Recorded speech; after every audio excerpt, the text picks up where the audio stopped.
All right, the Savage Access in 6.5 Creedmoor, and also the caliber kind of is specific here because when I reviewed this gun, I dropped it down to like 4th place, and that is from the perspective of hunting. You know, the way this stock is, I like the other stocks on the guns a little bit better. This gun, I mean, I like the stock. It's a little bit front heavy, but for hunting, you know, going out in the field and using it, there were guns that went higher up on the score. This one kind of got dropped down because of that, but I like the gun. It's comfortable to shoot in this caliber. And again, we're talking about 6.5 Creedmoor. A 308, 30-06 or 300 Win Mag, I don't know. I kind of, you know, didn't like the hollow stock in that, but I always did like the pistol grip. And I said there was a bit of a problem with the bolt. Now, somebody sent me a, and I'm going to do the update on the bolt problem first. Somebody sent me a message saying that they had to send their gun back to the factory 3 times because they had problems with the bolt locking up while shooting something. And the guy said it came back, they told him that the Fiocchi ammunition that he was using created a problem. Now I went out, looked at some other people's video, and a guy has a video with a Thompson centerfire compass in 6.5 Creedmoor. Now this guy was talking about the reloads and everything else, and he was shooting some pretty good, damn good groups, 5 shots in 1 hole, you know, with his reloads. And he had a lot more rounds through the gun, like approaching 800,000 rounds or something. So this guy's been shooting the gun a bit. And he showed where, and the thing about it is the key is the ammunition, that Fiocchi ammunition. He showed his gun shooting his reloads and that, and he said what it is it's like when you go online and buy it, it's some sort of tactical ammo or something. He goes, it's the least expensive ammo you could find on the online wholesalers, distributors. And this guy showed, he shot that gun, he could barely get the bolt open, okay? And I mean, he had a difficult time. He shot in the video, like, you know, another 40 rounds little by little, but he put that stuff in there and it gunned that, you know, that gun really, he had a tough time getting the bolt open in that. So I believe it's something to do with that ammunition. And you have to remember too that tactical rifles, they make these $1,500 guns. They're built like a tank or scaled down 50 caliber, you know, bolt action machine gun or BMG caliber gun. You know, they make them with the 10-round box magazines. These guns are a little bit more robust, okay, and maybe they can handle that hotter ammunition, all right? But this guy that gave me the information, he said that when he sent the gun back to Savage, that's what it come back was the ammunition. And, you know, I thought having a mild hang-up. See, what my problem is when I would feed a round up, it would hang a little, okay? And then it was kind of coming up a little stiff. Well, after I did the testing, I cleaned out the gun, scrubbed everything, flushed out the, you know, the inside of the receiver, the bolt, lubricated the bolt up. And then when I went out and did my reloads, I did notice a couple times when I was shooting, I put about another 40 rounds through the gun, is what I did. It would kind of catch a little when I was coming up out of the mag every now, you know, once or twice. But the bolt did function better, and I had no problems. So the bolt is a little bit stiff, maybe in time will wear it, it'll go away. But, you know, when the other guy, in the middle of all this testing, I was posting these videos, this guy was telling me he had problems with the gun. And then I went and seen, even though it's not an Access, the gun in the same caliber, And I mean, he's like trying to beat the bolt open and that and everything. So yeah, there could be an ammunition problem with it.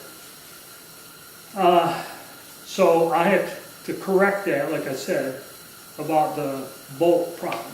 And so far so good. You know, I haven't, it's a little bit stiffer to operate than the other ones that I did in the testing, but really no noticeable problem. You know, like I thought, that guy said, I thought this was going to develop and get worse to where I was going to have trouble opening it. It was stiff, but not to where I've seen there was difficulty in getting the action to function. So you have to watch your ammunition, okay? Now, like I said on this, for my intents and purposes, just testing the cartridge out, this gun stock and this recoil pad, it's a very comfortable gun to shoot, very fun gun to shoot. And I really don't have much in terms of like total jamming and stopping or whatever. The bolt's not as smooth as the other ones in the test group. But it's a good gun, and I really want to test out the 6.5 Creedmoor caliber. So what I did is my first attempt of reloading, we'll go look at the targets.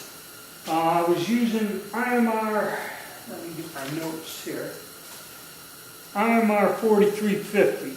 Now there's another powder of 4350, I think it's either Hodgson or something else that everybody is going to because it's similar, but the thing is it's not affected by temperature or something, and it's more popular, and of course it got out on the internet and now everybody uses it.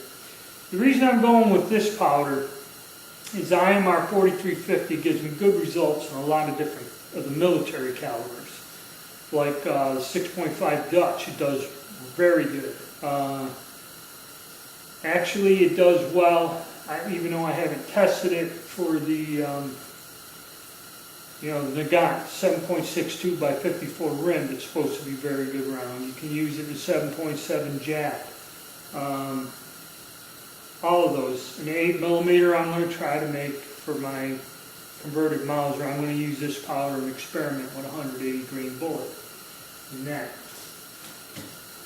So I went out and I did my first test run. And I didn't quite go all the way to the max. I was like about 2 or 3 different cartridges or 2 or 3 different loads other than getting right to the maximum. I wanted to see what the low end did and how tight the groups were before I got up to the max. And we'll go over my targets and my results. And I'm going to kind of go back and add a couple. I'm going to load it up to the maximum charge, see how it goes. And I'll show you why, because I've used Hornady black ammo. I bought a box of it and I went to their website and I really can't find any information on it. Okay, I don't know if they don't make it anymore or whatever. You know, they have some sort of a match grade round that Hornady had listed on there, but I couldn't find the black ammo. If I did, it didn't have a lot of information on it on their website, so I was a little confused. So we're going to go over some of my basic targets and look at what the results I got, and we're going to try to reload this to where we can get, I'll show you what the factory results were, which were better than my reloads, and we're going to see if we can work up to where we can match that or do a little better.